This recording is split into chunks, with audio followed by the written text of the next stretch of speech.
My fiancé slept with her boss after I paid her college fees, so I sent the proof to his wife and walked away with her dream, wedding fund. I'm a 28-year-old guy.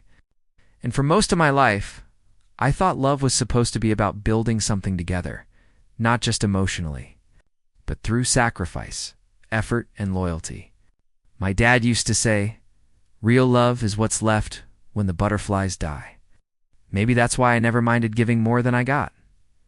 When I met Emily, she was still in college, juggling part-time work and student loans.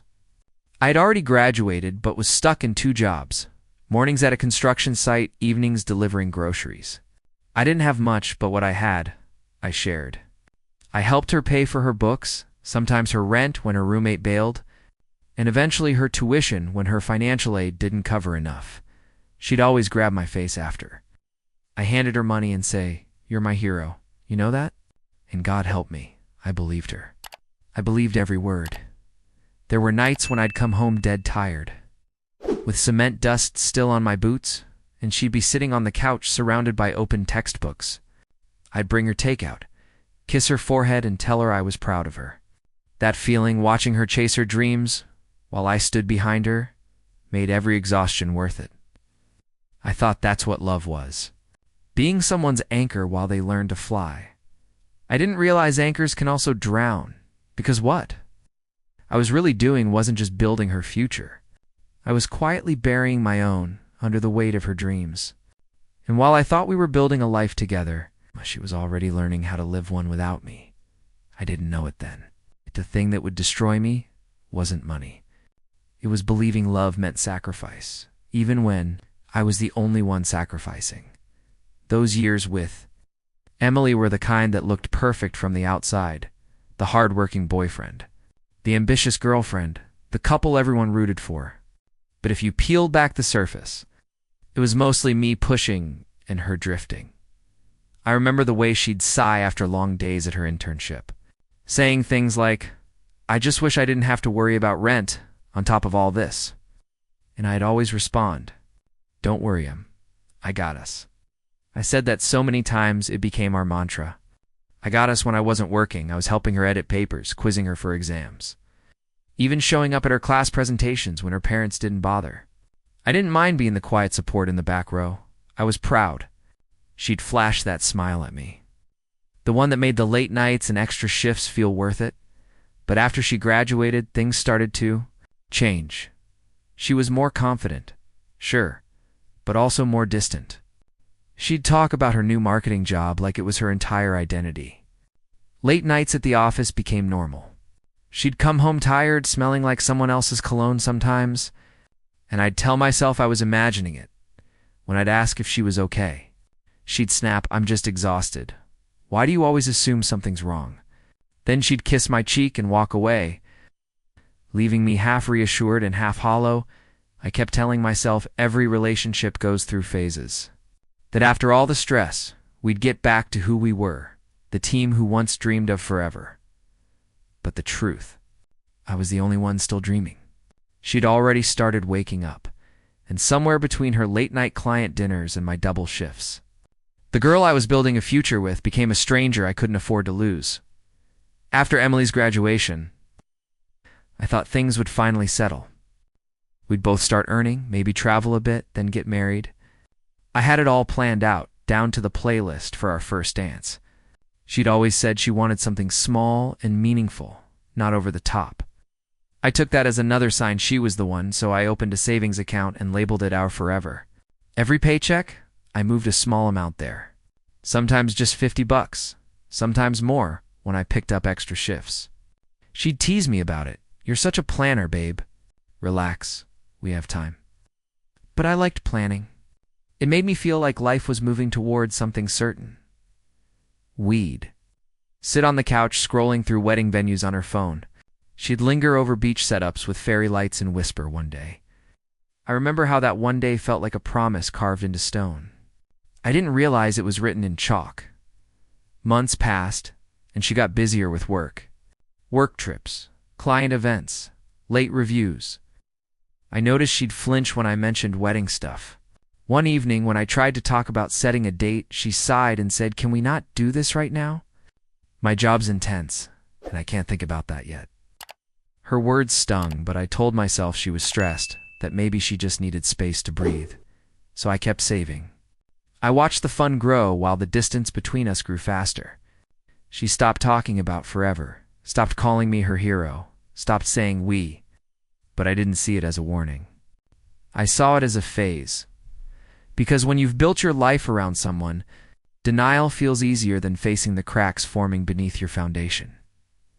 Her new boss. Nathan came into the picture about 6 months after she got the job. I still remember the first time she mentioned him. He's tough, but brilliant. Kind of like a mentor. I smiled, proud that someone finally saw her potential. She started staying later at work, texting me things like, "Nathan needs these reports done tonight, or we're meeting a client for dinner. Don't wait up." At first, I didn't think twice. I trusted her completely. Trust was the only luxury I thought love didn't cost. One night, she came home around midnight, makeup smudged, still smelling of wine and perfume. She said the dinner ran late. I believed her because that's what love does. It blinds you in the kindest way possible. I met Nathan once at her company's annual mixer. He was older, confident, with the kind of smile that knew it could buy silence. He shook my hand and said, "You must be the guy who keeps Emily sane." Everyone laughed. I didn't. Something about the way his hand lingered on her shoulder made my stomach twist. Later that night, I joked, "Your boss seems friendly." She laughed too loudly and replied, "Oh my God, don't start. He's married with kids." It was supposed to make me feel better. It didn't, but I shoved it aside. Because she was glowing, happier, busier, more distant, but radiant in ways I'd never seen before. She'd leave her phone face down on the counter. Keep her laptop closed the second I entered the room. Still. I told myself she was just tired, overworked. Until one night, while cleaning the living room, her laptop pinged with a message, "Can't wait for last night's encore." I stared at the screen, frozen, my heart pounding so hard it drowned out reason. And for the first time, I realized love wasn't blinding me, it was burying me alive. That message burned in my brain for days. I tried to convince myself it was a joke, maybe an inside reference I didn't understand. But deep down, I already knew. Denial just gave me a softer place to land before I fell apart. The next night, she left her phone charging on the kitchen counter while she showered. My hands shook as I picked it up. I wasn't proud of it. I'd never been the kind of man to snoop. But something inside me whispered, "You already lost her. Now you need to know why." Opened her messages. There he was, Nathan. A thread full of late-night conversations, hotel bookings, and inside jokes that didn't sound professional at all. The worst were the photos, her in a black dress I'd never seen, standing by a hotel window with his reflection behind her. The caption read, "You make me forget the rest of the world." My heart didn't just break, it caved in.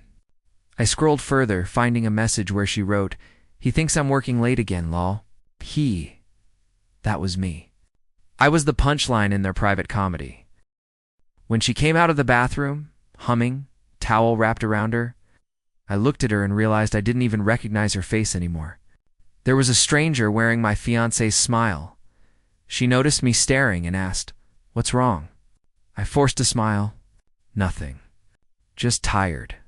That night, I lay next to her, listening to her breathing, while every image replayed in my head. The lies, the messages, the betrayal disguised as love. But I didn't confront her. Not yet, because anger fades, and heartbreak can cloud judgment. I needed clarity. I needed proof. So while she slept peacefully beside me, I quietly forwarded every screenshot, photo, and text to my email. If love had been my biggest mistake, patience would become my greatest weapon. The next morning, I woke up before her and watched the woman I once adored sleeping peacefully beside me. Her phone rested on the nightstand, the same device that carried the proof of everything she'd destroyed. For a brief second, I almost convinced myself to forget it all. But forgiveness without change is just self-destruction. So I decided to play along. To pretend, days turned into weeks. I smiled when she walked in late. I cooked dinner, asked about her projects, even massaged her shoulders when she complained about stress. She'd lean into me and say, "I don't know what I'd do without you." I'd nod, pretending her words still meant something. Every touch felt like a lie I had to endure to collect one more piece of truth. I became meticulous, saving screenshots, tracking patterns, quietly documenting her double life. I made copies of everything and stored them on a private drive she didn't know existed. I noticed how she'd hum while texting, how she always faced away from me when typing, how she started wearing perfume I'd never smelled before. She even started buying new lingerie, claiming they were sales finds. I didn't ask questions anymore. I just observed. I wasn't the man she thought I was anymore. I was her ghost, silent, invisible, watching every move, every lie. Sometimes guilt hit me like a wave. I hated what she was turning me into, someone secretive, cold, deliberate. But I told myself this was temporary, because I wasn't chasing revenge. I was chasing peace, and peace doesn't come from screaming or crying. It comes from control. One night, while she laughed at something on her phone, I caught her reflection in the window, smiling at someone else's words. That's when I realized she wasn't just lying to me. She was living a story where I'd already been written out. A few weeks later, Emily came home, glowing cheeks flushed, eyes bright, holding a bottle of champagne. "Guess who just got promoted?" she sang, spinning in her heels. I forced a smile, clapping as she poured us both a glass. She told me Nathan had personally recommended her for a senior position. "He believes in me more than anyone ever has," she said, eyes shining with something that used to be gratitude but now looked like infatuation. My stomach twisted as I listened. I wanted to scream, but instead, I raised my glass and whispered, "You deserve it," and sighed. Something cracked. That night, she called Nathan to thank him. I sat on the couch pretending to scroll through my phone when the speaker accidentally clicked on. A woman's voice, warm, older, chimed in. "Emily, Nathan told me you're a star employee. Congratulations, dear." It was his wife. I froze. Emily's eyes darted to me, but she covered it quickly, laughing. "Thank you, Mrs. Whitmore. I couldn't have done it without him." Oh. The call ended. The silence after was suffocating. She avoided my gaze, murmured something about needing a shower, disappeared into the bathroom. That was the moment the game changed. Until then, I'd been a wounded man quietly gathering proof. But now, I saw a way to give that pain purpose. I sat there, staring at my reflection in the dark TV screen. Nathan had a family, a wife who believed in him the way I'd believed in Emily.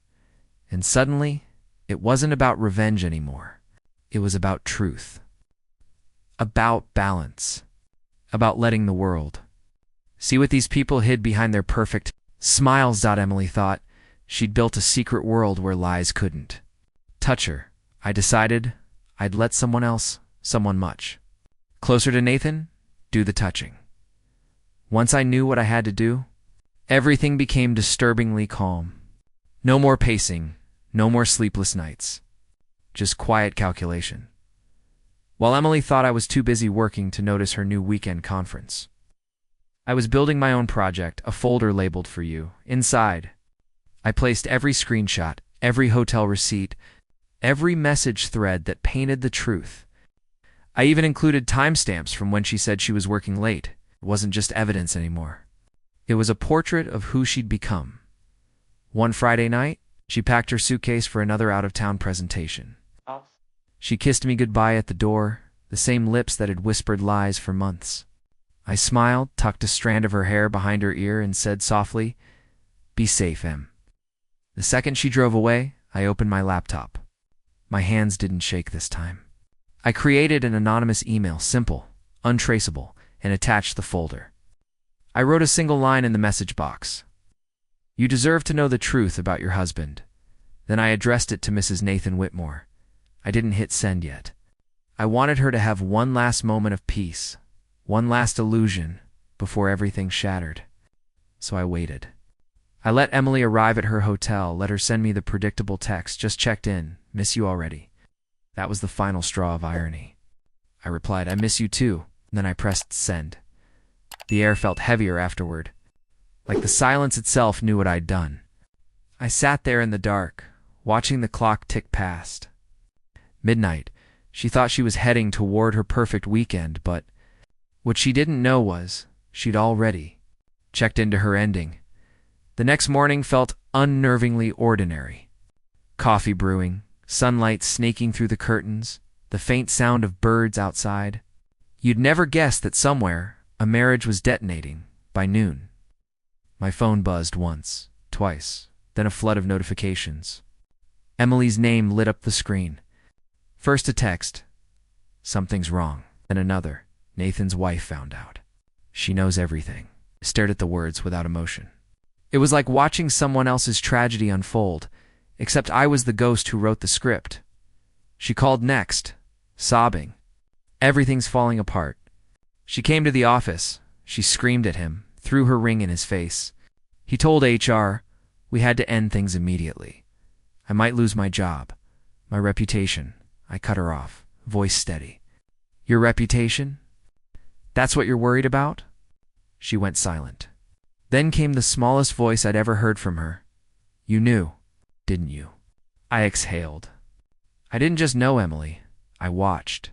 Her breathing hitched. You set me up." "No," I said quietly. "You set yourself up.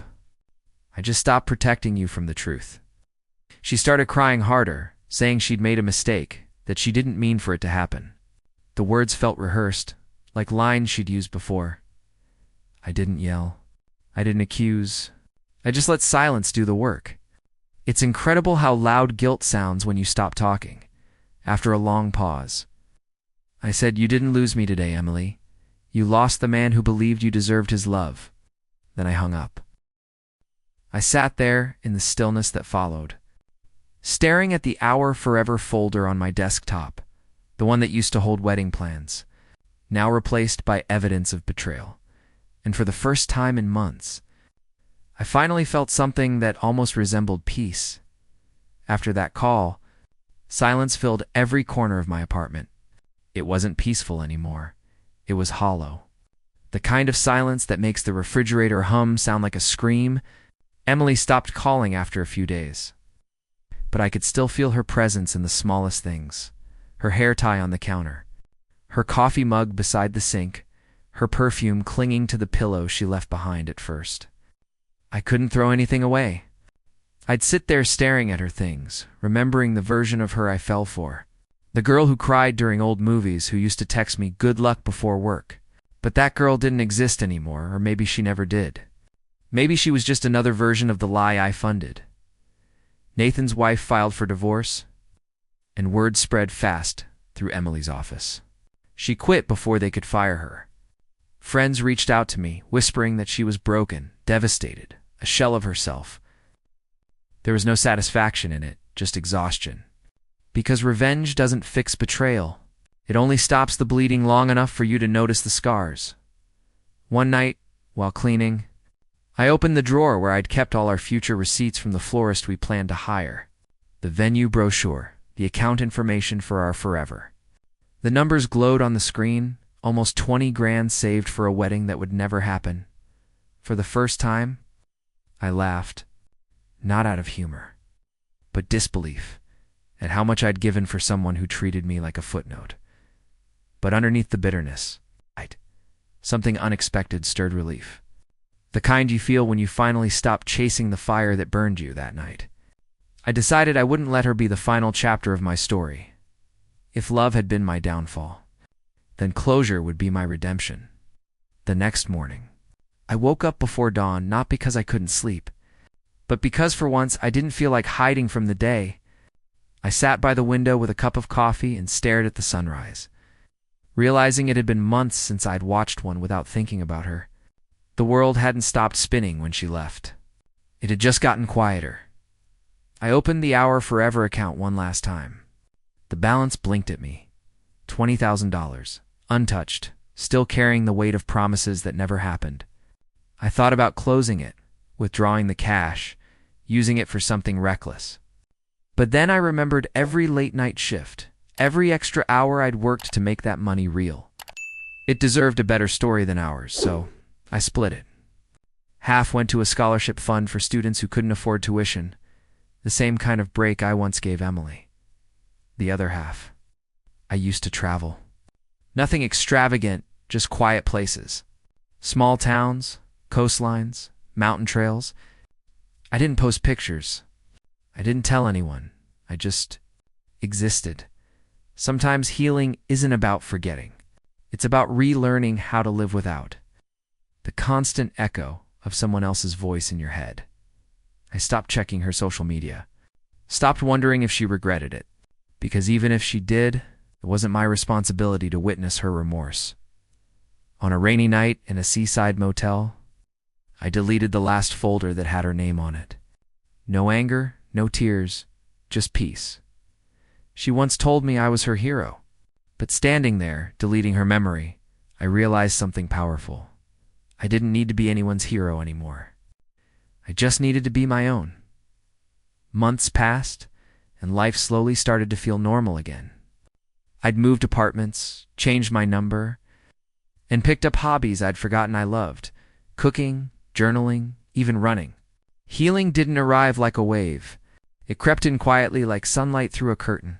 Some days I still caught myself wondering if Emily ever thought about me. But the thought no longer hurt.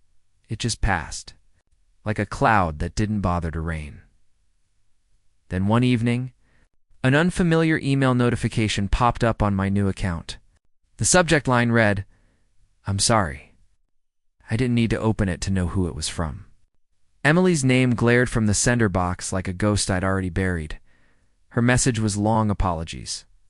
Explanations, talk of therapy, regret, self-discovery. She said she finally understood what she'd destroyed, and that she hoped I'd find peace someday. I didn't reply. Instead, I opened Reddit that night.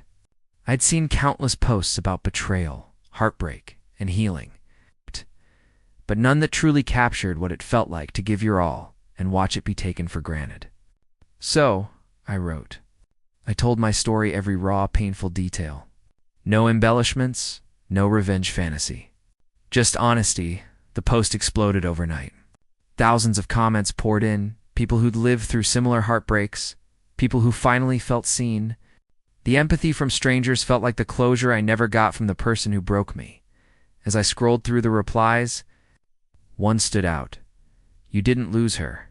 You freed yourself from her." I smiled, because for the first time, I realized it was true. My story wasn't about betrayal anymore. It was about release. Some betrayals burn everything to the ground. Mine cleared the space for something new to grow. And in that quiet, I finally understood peace isn't something you find. It's something you choose.